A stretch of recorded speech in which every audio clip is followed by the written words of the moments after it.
Yes, Malappuram കുറ്റിപ്പുറത്തെ അപകടവുമായി ബന്ധപ്പെട്ട വളരെ നിർണായകമായ CCTV ദൃശ്യങ്ങൾ കൂടി ലഭിക്കുകയാണ്. കുറ്റിപ്പുറത്ത് ഡിവൈഡറിലിടിച്ച് നിയന്ത്രണം വിട്ട ബസ് മറിഞ്ഞ ദൃശ്യങ്ങൾ ഇപ്പോൾ പുറത്തു വന്നിരിക്കുന്നു.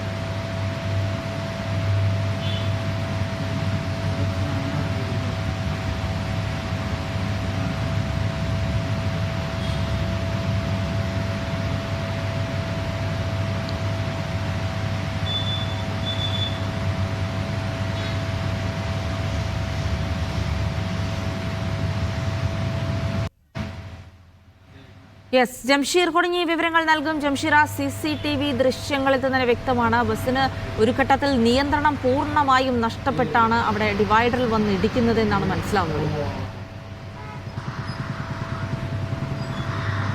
തീർച്ചയായിട്ടും ജിൽസി, നമ്മൾ നേരത്തെ സൂചിപ്പിച്ചതുപോലെ ആ ബസ് ഇപ്പോൾ ഈ ദൃശ്യങ്ങളിൽ കാണുന്നത് തൊട്ട് മുൻപിൽ റോഡിൻ്റെ നടുക്കുള്ള ഡിവൈഡർ ഇടിച്ചതിന് ശേഷം പിന്നീട് ഇപ്പോൾ റോഡിൻ്റെ മറുവശത്തുള്ള, അതായത് ഒരു വലതുവശത്തുള്ള സർവീസ് റോഡ് ചേർന്നുള്ള ആ ഡിവൈഡറിലേക്ക് വന്ന് പതിക്കുന്ന ദൃശ്യമാണ്. ആ ദൃശ്യമാണ് കാണുന്നത്. അതിന് തൊട്ട് മുൻപ് റോഡിൻ്റെ സെൻട്രൽ ഭാഗത്തുള്ള, അതായത് ദേശീയപാതയുടെ നടുക്കുള്ള ഡിവൈഡറിൽ തട്ടുന്നുണ്ട്. ആ തട്ടിയതിന് ശേഷമാണ് ഇങ്ങോട്ടേക്ക് വരുന്നത്. അതിൻ്റെ ഭീകരമായ ദൃശ്യം, അതായത് ഈ ബസ് ആ ഡിവൈഡറിലേക്ക് വരുന്നു, അതിനുശേഷം തലകീഴായി മറിഞ്ഞ് രണ്ടായി നടുകെ പിളരുന്ന ഭീകരമായ ദൃശ്യമാണ്. CCTV ദൃശ്യമാണ് ഇപ്പോൾ മീഡിയ വണ്ണ് ലഭിച്ചിരിക്കുന്ന ദൃശ്യമാണ് ഇപ്പോൾ പ്രേക്ഷകർ കാണുന്നത്. ആ ദൃശ്യങ്ങളിൽ തന്നെ വ്യക്തമാണ് ഈ അപകടത്തിൻ്റെ വ്യാപ്തി അത് എത്ര വലുതാണ് എന്നുള്ളത്. കാരണം അത്ര വലിയ ഒരു അപകടം തന്നെയാണ് സംഭവിച്ചിരിക്കുന്നത്. യാത്രക്കാർ കുറവായതുകൊണ്ട് തന്നെയാണ് അപകടത്തിൻ്റെ വ്യാപ്തി കുറഞ്ഞതും അപകടത്തിൽപ്പെട്ട ആളുകളുടെ എണ്ണം കുറഞ്ഞതും മരണസംഖ്യയൊക്കെ കുറഞ്ഞത്. ഒരു പക്ഷേ നല്ല തിരക്കുള്ള സമയമായിരുന്നെങ്കിൽ, ഒരു ഞായറാഴ്ച അല്ലാത്ത ദിവസമൊക്കെ ആയിരുന്നെങ്കിൽ അത് വലിയ ഒരു അപകടത്തിലേക്ക് കാര്യങ്ങൾ പോകുമായിരുന്നു. ഇന്ന് ഞായറാഴ്ച ആയതുകൊണ്ട് തന്നെ ഈ ഒരു രാവിലെ ഒരു 10-10:30 ആയതുകൊണ്ട് തന്നെ ബസ്സിൽ കൂടുതൽ ആളുകൾ ഇല്ലാത്തത് കൊണ്ട് തന്നെയാണ് അപകടത്തിൻ്റെ വ്യാപ്തി കുറഞ്ഞതും പരിക്ക് കുറഞ്ഞതും എന്ന് നമുക്ക് മനസ്സിലാക്കാം. ആ ബസ് നടുക പിളരുന്നതിൻ്റെ ദൃശ്യങ്ങളാണ് പുറത്തു വന്നിരിക്കുന്നത്. അത്രയും ഭീകരമായ ഒരു ദൃശ്യമാണ് ഇപ്പോൾ, CCTV ദൃശ്യമാണ് ഇപ്പോൾ പുറത്തു വന്നിരിക്കുന്നത്. ജംഷീർ, ഒരുപക്ഷെ അനുമാനിക്കാൻ കഴിയുന്നത് പ്രത്യേകിച്ച് നനവുള്ള റോഡായിരുന്നിരിക്കണം, ഒരുപക്ഷെ അമിത വേഗത കൂടിയായിരിക്കണം ഇങ്ങനെ ബസ്സിന് ബാലൻസ് നഷ്ടമായത്. തീർച്ചയായിട്ടും ആ സമയത്ത് മഴയുണ്ടായിരുന്നു.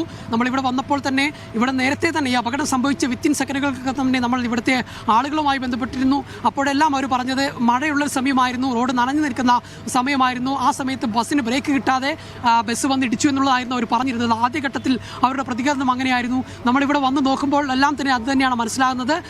ആ മഴയുള്ള സമയമായിരുന്നു. ഒരുപക്ഷെ ബസ് വലിയ വേഗതയിൽ തന്നെയാണ് വന്നിരുന്നത്. പെട്ടെന്ന് ബ്രേക്ക് ചെയ്തു. ഒരു സ്ലോപ്പായിട്ടുള്ള ഒരു പ്രദേശമാണ് ഈ ദേശീയപാതയുടെ ഈ ഭാഗം.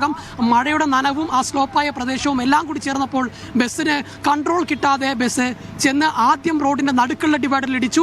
അതിനുശേഷം ഈ CCTV ദൃശ്യങ്ങളിൽ കാണുന്ന ഈ CCTV ദൃശ്യമുള്ള ഈ ഭാഗത്തേക്ക് വരികയും ഓപ്പോസിറ്റുള്ള ഈ സർവീസ് റോഡിനോട് ചേർന്നുള്ള മറ്റൊരു ഡിവൈഡറിലേക്ക് ഇടിച്ചങ്ങ് മറിയുന്ന, അതായത് തലകീഴായി മറിഞ്ഞ് പിളരുന്ന ദൃശ്യമാണ് നമ്മൾ കാണുന്നത്. അതിഭീകരമായിട്ടുള്ള ഒരു ദൃശ്യമാണ്.